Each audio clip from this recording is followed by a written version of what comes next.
Harry's wife on the Warpath. Hello, I'm H.G. Tudor. An article by Valentine Lowe appearing in the Times tells us Harry and Harry's wife are on the warpath, and the palace will be nervous. There are very few words in the trailer for the Duke and Duchess of Sussex's Netflix documentary series, but the message is still as plain as can be. Harry and Harry's wife are on the warpath. This, of course, is unsurprising. As we know, the god-awful podcast series Archetypes was, of course, all about the prime aims. Why? Because it was something done by a narcissist which involved other people, and therefore it was done to control other people, draw fuel from them by way of their reaction, acquire character traits from the guests, and, of course, the residual benefit of the money paid and the management of the facade.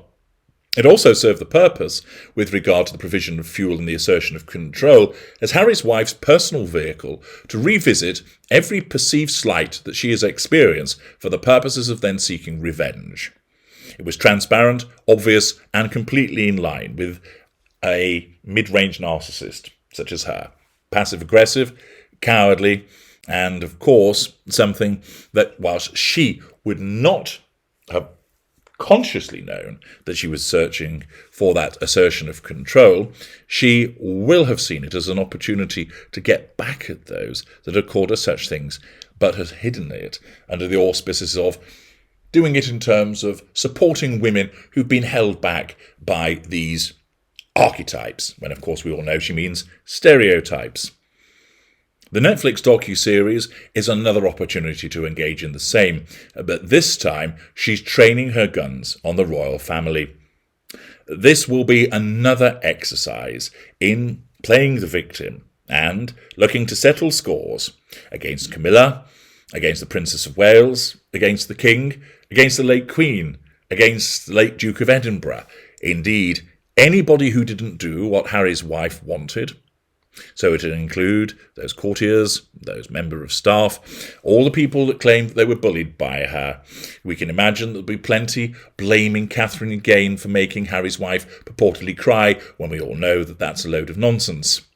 She will utilise this as a vehicle to try and assert control over people by bringing up the past and, through her narcissistic prism, her narcissistic perspective, engage in repeated revisions of histories and the telling of lies in order to say to the world, this is what really happened. This is what went on behind closed doors. This is our truth. This is my truth. The stakes are high. Wouldn't you like to hear from me what it's all about? Many people, of course, notice that for someone who spent just roughly 72 days engaged in actual royal engagements and around about 18 months in the royal family before bailing, assertion of control by withdrawal, she spent more time banging on about the way that she was purportedly treated than the actual period of time being purportedly treated. That shows the extent to which the presence of the royal family and the fact that they are prominent, famous, and largely well-liked creates a repeated problem for Harry's wife. Other types of narcissists would occasionally bleat about it privately, but would largely move on, not seeking to go head-to-head with the royal family. But Harry's wife, as a mid-ranger, will keep on doing this, and this presents a huge problem for her. There are two particular strands to this problem that she has. The first is this. The more that she continues to complain about it, the more that she will fabricate matters, the more that she will revise history, the more lies that she will tell. Add these to the ones that already exist, and as I've mentioned, there's an army of fact-checkers out there. Her credibility, shredded as it is, will simply turn into dust and ash. More and more people will just be waiting for the next lie. More and more people will ridicule her, which will continue to threaten her sense of control, hastening the downward spiral.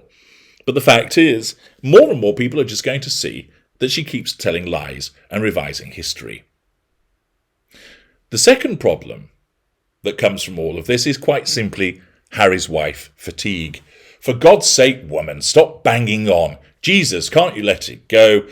Look, it didn't work out. Move on. You got your way. You dragged Ginger Bollocks to California. You've got your money from Netflix and Spotify. Why don't you just get on living your life in California with your children, whether they exist or not, and stop banging on about the royal family? Of course, you know why she keeps doing this as a consequence of the insight that I provided you with. But most people don't understand that, and instead look at it through their own perspective and will say, if this was me, I'd have just moved on from all of this. Sure, you feel shafted. Sure, you feel that they've been racist towards you. You might be right about that. You might not be right about it. But what's the point in remaining stuck in the past? The point is, she is, because her narcissism compels that she does so. Because each time the narcissist, each time the royal family comes up on the narcissist's radar, she's reminded of the threat to control that they pose. And this causes the bringing up of the past again, whereby she keeps playing the pity cards, playing the race card, engaging in the sympathy symphonies, and ultimately is a combination of the repeated and extended telling of lies and the revisions of history, and the fact that people will just go, oh, for the love of God, will you just shut up? She will continue to erode her own position. And this is one of the fundamental problems that Harry's wife has. She can't see this, because the narcissism doesn't allow her to look ahead. It's focused in the moment. So the joyous news for all of you is, whilst it is a pain to have to listen to her and watch her talking all of this bollocks, more and more people see what's actually going on. More and more people see the lies. More and more people get tired of her playing the victim, which means fewer and fewer people will want to have anything to do with her. More staff will leave because they realise that she's basically toxic to be around, not only in terms of how you're treated, but the brand perception that she now has. The opportunities for her to make hay will reduce. Why would we want to shack up with someone who doesn't really offer anything, hasn't got any star power other than a husband's name, and even now that's on the wane as a consequence of their abhorrent behaviours? The downward spiral picks up pace, and that is the problem that she has. And of course, now going on the warpath against the royal family through Netflix is only going to add to those two problems. Valentine Lowe continues. From the somewhat saccharine images of the couple staring into each other's eyes to the portentous quotes from Prince Harry, facade management, it is clear that this is going to be a highly partisan bit of filmmaking. The heroes are Harry and Harry's wife, who come across as righteous and wronged. Victim, pity play, and the villains are not hard to spot, the media and the rest of the royal family. Even the timing of the trailer's release is significant. It comes out just as the Prince and Princess of Wales started the second day of their 3-day visit to Boston, overshadowing nullification of threat to control. The Earthshot Prize is a big deal for William, and Harry's wife are all too aware that by releasing the trailer it will take up a sizable part of the media's attention that might otherwise have focused on William and Kate, overshadowing nullification of threat to control, lack of emotional empathy. No doubt the Sussexes will blame Netflix for this. Abrogation of responsibility, deflection. But we have been here before. When William and Kate were on tour in Pakistan in the autumn of 2019, the trailer for the ITV documentary about Harry and Harry's wife in Africa was released, overshadowing. It showed an emotional Harry's wife holding back tears, crocodile tears, as she spoke about her mental state, pity play. William and Kate's people thought the timing was deliberate, and furious rows ensued. It was deliberate. Even with relatively few words, this trailer packs a lot into its 60 seconds. Harry and Harry's wife are in love, for a start, which of course they are not. He may well be, but she isn't, because as a narcissist, she can't be. Anyone looking at the image of Harry with a guitar as Harry's wife holds his hand will either think, how lovely, or start to feel a bit queasy. This, of course, demonstrates the Marmite sensations that these two generate. This is the love story which Harry's wife has already threatened to share with the world, and it may require a strong stomach. Facade management. More importantly, Harry and Harry's wife are victims. Asked by an off-screen voice, presumably the director Liz Garbus, why they wanted to make this documentary, Harry replies, no one sees what's happening behind closed doors. One image shows Harry's wife sitting with her head in her hand as she clutches a phone. Is she crying or laughing? We know what we are meant to think. Facade management. Pity play. In another shot, Harry throws his head back while Harry's wife, sitting next to him on a sofa, covers her face with her hands. They both look as if they are in despair. Stage management, of course, all of this, because as we've repeatedly pointed out, and as many of you done so in the comments, who the fuck behaves like this when they know that they're being filmed and photographed? Answer: the narcissist and the brainwashed victim. Later, Valentine writes, Harry comes out with a line that he's used many times before. I had to do everything I could to protect my family, which exhibits the level of brainwashing that is experienced.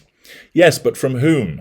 The media is the easy answer. The images of large crowds of photographers with their big lenses and newspapers rolling off the presses make that quite obvious. But other images of royal ceremony of a chilly-looking William and Kate sitting in front of Harry and Harry's wife in Westminster Abbey at the 2019 Commonwealth Day service offer a hint that various members of the royal family will not escape from the series unscathed. At the end of the trailer, Harry's wife says, when the stakes are this high, doesn't it make more sense to hear our story from us? After the Oprah Winfrey interview, Harry's mental health series and several high-profile interviews with Harry's wife, and of course Harry's forthcoming book, there doesn't seem to have been any problem in telling their story. But here it is again, in a multi-part, multi-million-dollar series that will have the palace feeling very nervous indeed, and they have only just got over the crown. Demonstrates how the Netflix docu-series is being utilised for Harry's wife to settle scores by training her guns on the royal family, but ultimately how it's going to backfire against her for the reasons that I've explained. I'm H.G. Tudor. Thank you for listening.